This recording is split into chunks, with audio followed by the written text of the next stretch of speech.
ছোট জেটি, অপরিকল্পিত মাছ খালাস ও সংরক্ষণ সমস্যায় কক্সবাজারের মৎস্য খাত, বিশেষ করে গভীর সমুদ্র থেকে আনা মাছ দ্রুত বাজারজাত করতে না পারায় লোকসানের মুখে জেলে ও ব্যবসায়ীরা। সংকট কাটাতে কক্সবাজারে নির্মাণ করা হচ্ছে আধুনিক মৎস্য অবতরণ কেন্দ্র।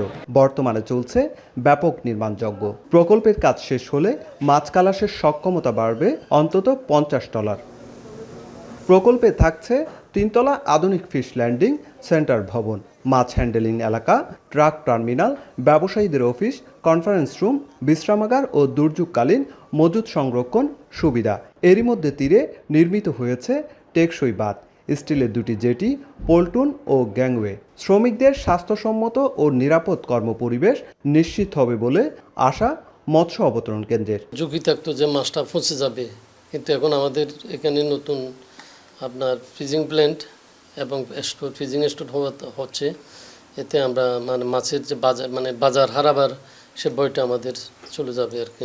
মূলত এই বিল্ডিংয়ের যে কাজগুলো এগুলো এখন চলছে, আর এখানে আমার দিনে ডেইলি 1 থেকে 150 জন লোক আমার এখানে কাজ করতেছে। প্রকল্পটি ঘিরে নতুন আশায় বুক বাঁধছেন জেলে, ট্রলার মালিক, শ্রমিক ও মৎস্য ব্যবসায়ীরা। আগে মাছগুলা অনেক এখানে রোদ্রের মধ্যে রাখতে হয়তো, রোদ্রের মধ্যে রাখলে মাছটা নষ্ট হয়ে যেত। শুধু 2টা বুটি রাখা যেত মাছ তোলার জন্য পল্টনে, কিন্তু তখন আমাদের মাছগুলো সমুদ্রে রেখে মধ্যখানে রেখে তারপর নৌকা নিয়ে এখানে আনতে হতো, আমাদের কষ্ট বেড়ে যেত। যখন এগুলা সম্পূর্ণ কাজ হবে, এখানে আমরা যারা ক্ষুদ্র ব্যবসায়ী আছি, বড় ব্যবসায়ী আছে, সবার এই কাজ, এটা সবার উপকারে আসবে। কক্সবাজারের নতুন মৎস্য অবতরণ কেন্দ্র নির্মাণে ব্যয় হচ্ছে প্রায় 232 কোটি টাকা। সুজাউদ্দিন রুবেল, সময় সংবাদ, কক্সবাজার।